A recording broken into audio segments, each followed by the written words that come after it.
Shalom saudaraku yang dikasihi Tuhan Yesus Kristus. Marilah kita merenungkan kebenaran firman Tuhan berikut ini. Pertama, Allah tidak pernah berubah. Kemarin, hari ini, dan selamanya. Dia masih bisa dipercaya untuk memberkati umatnya dengan persediaan yang bersifat jasmani dan harapan akan kemuliaan di masa depan. Tetapi berkat-berkat terkaya yang dapat dinikmati oleh orang percaya saat ini adalah buah dan karunia Roh Kudus. Di tengah-tengah kelaparan dan pencobaan lainnya, marilah kita mencari harta kekayaan rohani ini dengan tekun dalam doa. Kedua, orang Kristen harus bijaksana dalam hubungan mereka dengan dunia. Kita tidak boleh melarikan diri kepada kekuatan duniawi ketika pencobaan datang. Tetapi percayalah pada janji-janji Allah dan patuhilah hukum moral Allah.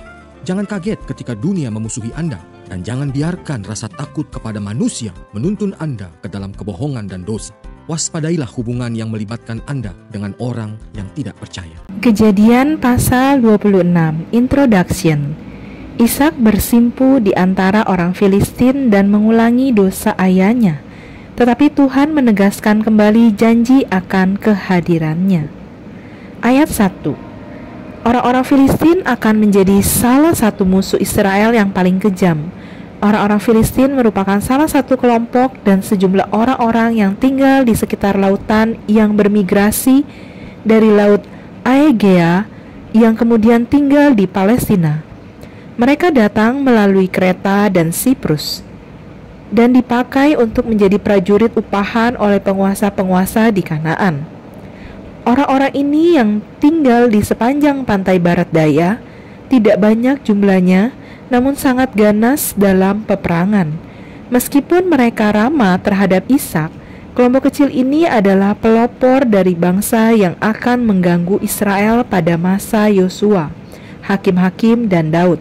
Raja Abimelek ini bukanlah Abimelek yang sama seperti yang dihadapi oleh Abraham dalam Kejadian pasal 20-21. Abimelek kemungkinan adalah nama sebuah dinasti penguasa-penguasa di Filistin. Ishak pindah ke Gerar.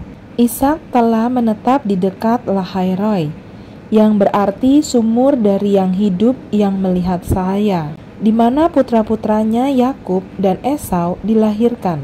Kelaparan mengantarnya ke Gerar, tetapi ketika dia menjadi kaya, tetangganya yang cemburu memintanya pergi dari Gerar.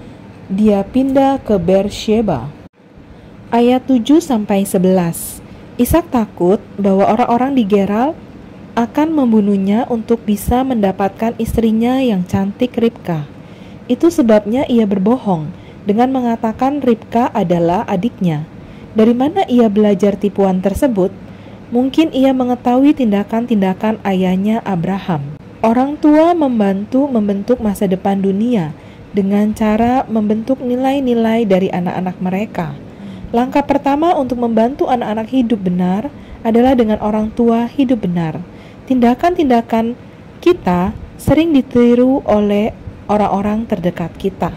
Teladan yang bagaimanakah yang sedang kita tunjukkan kepada orang-orang di sekeliling kita? Ayat 12-16. Allah menepati janjinya memberkati Ishak. Orang-orang Filistin di sekitarnya makin iri hati karena apapun yang dikerjakan Ishak berhasil. Maka mereka memenuhi sumur-sumurnya dengan kotoran dan berusaha mengusirnya. Iri hati dapat memecah belah bangsa-bangsa terkuat atau teman-teman terdekat. Iri hati memaksa kita memisahkan diri dari apa yang paling kita rindukan. Bila kita ternyata menjadi iri hati terhadap orang lain, cobalah untuk bersyukur kepada Allah atas nasib baik mereka. Sebelum meledak dalam kemarahan, pikirkan apa yang milik kita yang bisa hilang karenanya. Seorang teman, pekerjaan, atau pasangan. Ayat 17-18.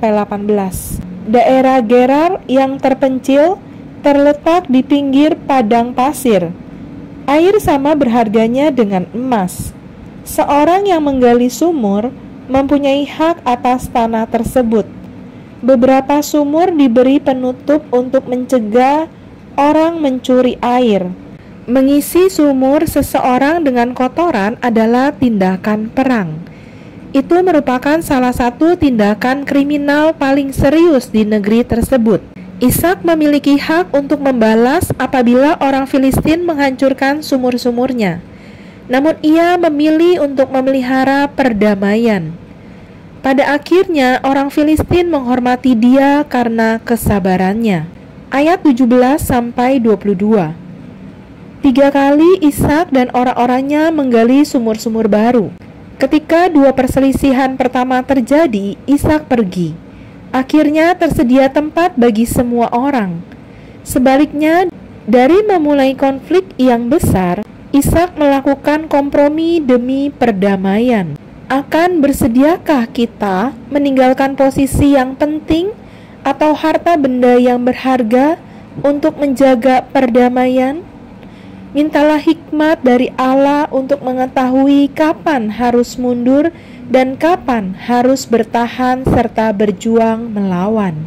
Ayat 26-31.